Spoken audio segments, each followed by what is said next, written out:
So the long-awaited Ultrakill Glow Up update has finally dropped, and man, is it something. It's been a hot while since I glazed Ultrakill, so without further ado, let's hop into this. I'm so excited. Damn, this menu looks so damn good, and this HUD as well. There's more detail in my fists, and there's even a bar tracking when your punches are being ready to be used. Plus, now when you slam onto the ground, you actually kick up the material, and Hell finally decided to update his operating system. The level changes are also quickly apparent. The tutorial is already filled with much more detail, you know, machinery and pipes and all that goodness spread around the walls. They also added an electric fence to showcase dash iframes, and now these sacrificial filth hang from the ceilings. The prologue is also pretty similar. You know, there's this giant screw in the wall for some reason, a couple danger signs now and there, and scratch that, it seems OSHA stepped in and forced Ultrakill Inc. to add handrails. I'm so glad worker safety is a priority here. Why are there meat grinders below? I'm not going to question it. And look, 02 is when the changes really start to add up. Thin black cables transporting sparks of electricity. Oh my god, that is a nuclear fission reactor. These rotating cylinders of death, it really makes you feel like you're going into a facility containing something terrible. The entrance to something you're not supposed to venture into. It's almost like we're entering hell. The way the beacons of light shoot up when you enter this room as well. Damn, this update is scrum-diddly-umptious. But okay, now let's get into Limbo, which absolutely dropped my jaw. I mean,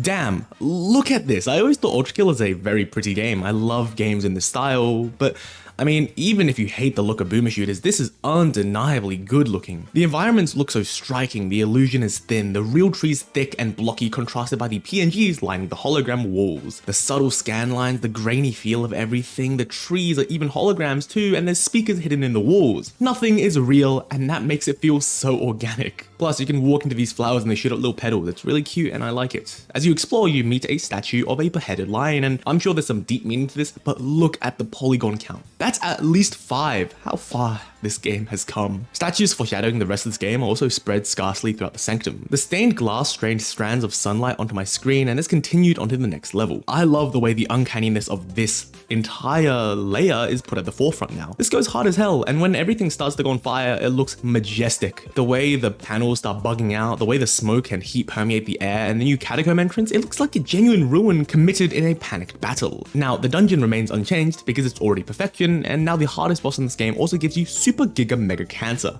Hell yeah. I mean, it's 2 levels for the price of 1. The levels are just looking good now. The heat is really cooking up these poor panels alive. I mean, who thought it was a good idea to carpet your house's floors in lava in the first place? I mean, the ways the interior ends immediately when the glitch will start, it's like you're on a movie set or something. The other route is similar, and also these statues, they really just look so good. They don't even look out of place. They contrast the retro simple graphics with complex sculptures. It's majestic. Anyways, speaking of perfection, we also beat up Germa and move on to Claire de Lune, and wow, is it amazing. I mean, let's just hit the elephant in the room here. That skybox is delicious. I mean, damn, look at this peak. Another thing is the general atmosphere. It's darker and more shaded and only makes the moon stand out more, and that arena, the giant moon poking out from the skylight, I mean, this is some real juicy stuff. And on the topic of juicy stuff, let's move on to Lust. And wow, it actually feels like a city now. Hundreds of miles above everything, the mechanized sky bridge is filled with buttons and elevators and other small little silly little features. But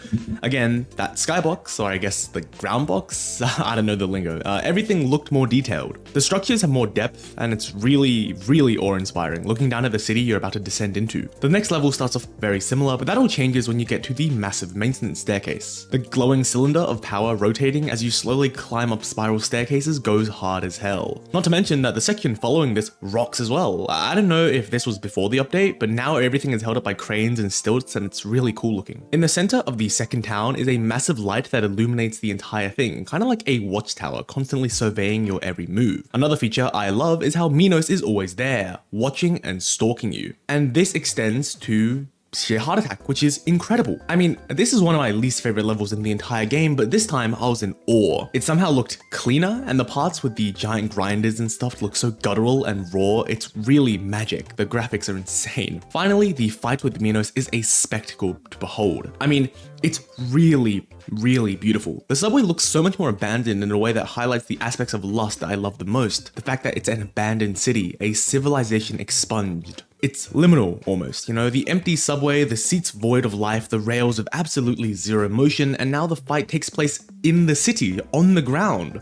Crazy how in the past, this fight used to take place literally in the sky, and we just never questioned it. Like this is a subway, like it's supposed to be underground. I'm not gonna think about it too much. Anyways, now it's like a titan striking you down, engulfed by the city he once used to rule. I like it so much. I love this boss fight even more than I used to. And this was the layer I thought would get the fattest glob, but no, that is still to come because gluttony is absolutely disgusting and that's beautiful. I mean, everything is more fleshy and alive. It really feels like you're just inside something. The first arena features this gross half-digested hand, the sinew acting like pillars stretching in an organic way, and the Cerberus room features the remains of past consumed parts. Hands stick from the floors and the ceilings, and eyes drip with bodily fluids, staring at you from the sky. And that's not even the best part. The bone bridges look so damn good. They twist and turn in bony ways. It's awesome. Every arena feels like an actual part of the body now instead of just a floor made of flesh, and the acid room even has a whole damn skull in it, which is pretty cool. I love the way bone is incorporated into these structures, like an actual organic city would. The climax makes me want to climax. You climb up these platforms of flesh as they ooze a viscous liquid. The corridors are lined with teeth and moving molars, also dripping with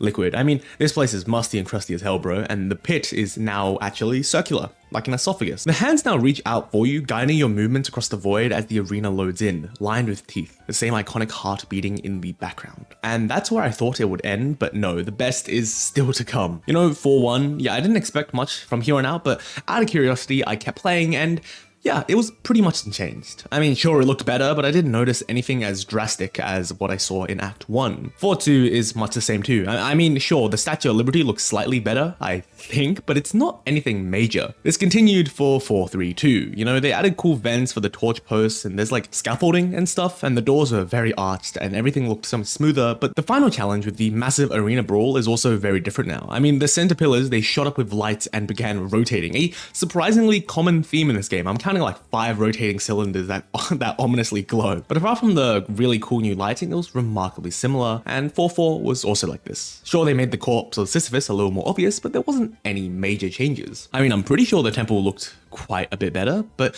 that's about it. And obviously this boss arena goes as hard as ever now, but you know, whatever. I guess Act 1 really was in need of a glow up, and Act 2 was already pretty good looking. So I was planning to just call it a night and go to bed and check out the encore levels the next day. But before I left, I decided to go check out my least favorite level in all of gaming, the fishing level. And well, there were some changes. This was probably the only level I was a little iffy on. On the surface, I think it looks a lot better, but I also thought part of the charm of this level was the retro graphics of it all. However, it also reminded me that Hikita is the absolute goat. No, you probably did update Act 2. So curiosity got the better of me, and instead of going to bed and studying for my test, I decided to keep playing and procrastinate sleeping. And when I loaded into 4.2, the lighthouse, the new rain, the lightning, the atmosphere was thick. The water looked so much more violent, bursting as it crashed against the rocks. And while the rest of the level was practically untouched, I cannot say the same for 5.3. 5.3 is probably my second least favorite level in the game, but it did not disappoint. Added polygons made the ship look a lot cooler. I don't even know what to say, you know, the chandeliers, the ornate staircases. I mean, this spiral looks a little goofy, but also really cool, so I like it. When it flips over, the added graphical detail disappears a little bit, but it also turned this level into a very enjoyable ride that I really liked. Noticing all the tiny details they tweaked, I never thought I was a gamer who cared too much about graphics, but the fact that this level looks so pretty made me actually kind of start to like it. Maybe I was too harsh on the third levels of each act. Anyways, on to 5.4. My favorite boss in the entire game, my favorite non-Sanctum boss in the entire game. But honestly, I think this update may have just made him my favorite boss in this game. Because when I entered, I really did not expect much. But, well, firstly, they replaced the original arena with a little boat, and with that, I would already be plenty happy, but nothing could have prepared me for what happened in the second phase. The Leviathan dives into the water, and I get prepared to fight back. Normally, when he breaks the boat from under me, forces me into the sky, and now it's a complete different change of pace. From now on, you fight him on his back or in the sky, you know, going from rocket to rocket or being forced to fight on his turf, which is literally just him. You're fighting on the Leviathan. It's really cool. Also, they added this really cool ass laser beam attack. I don't know if it was there before. I genuinely don't remember. It's been a while since I played this game. And when he dies, the way his corpse holds you up as the exit slowly shows itself hidden under the water. Oh, it's pure cinema, man. And it was by far my favorite moment in this update, at least not including the encore levels, simply because I love the Leviathan and I'm the #1 Leviathan glazer. Anyways, 6.1 is also kind of peak. The moment I entered this level, I knew it was gonna be peak. The coffins attached to the walls and carried on chains, the way the lightning interacted with the environment. He even kept the baked beans running through the walls of Gabriel's castle. God, I wish British people were real. This surprised me because this level was already so detailed and I thought that he would have not put too much effort into it, but how wrong I was, man. Because just when I let my guard down, I went to the second part of the level and the first thing I thought about was Chainsaw Man. You know, the pillars from the sky, truly showcasing that you have reached hell, completely detached from any attempts of contact from the surface. It's incredible and absolutely capable of making a streamer make their silly little thumbnail face. The inside only got better. The stairs connecting each platform, the chains and the coffins, the chandelier, the chains that bound each platform to the next, all backdropped by that striking image of this Inception-ass ceiling.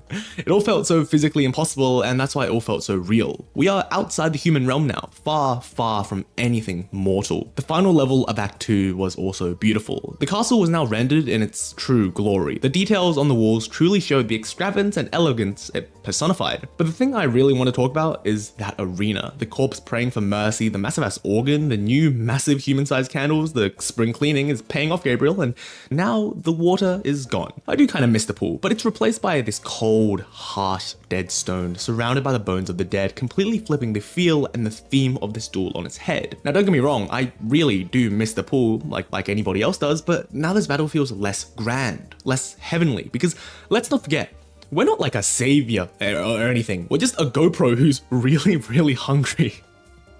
But yeah, this update was amazing, and honestly, to anyone thinking of buying Ultrakill, I cannot suggest it more.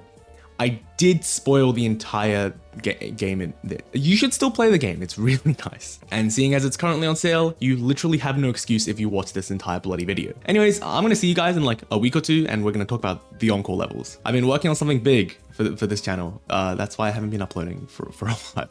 Sorry about that. I have a couple short videos.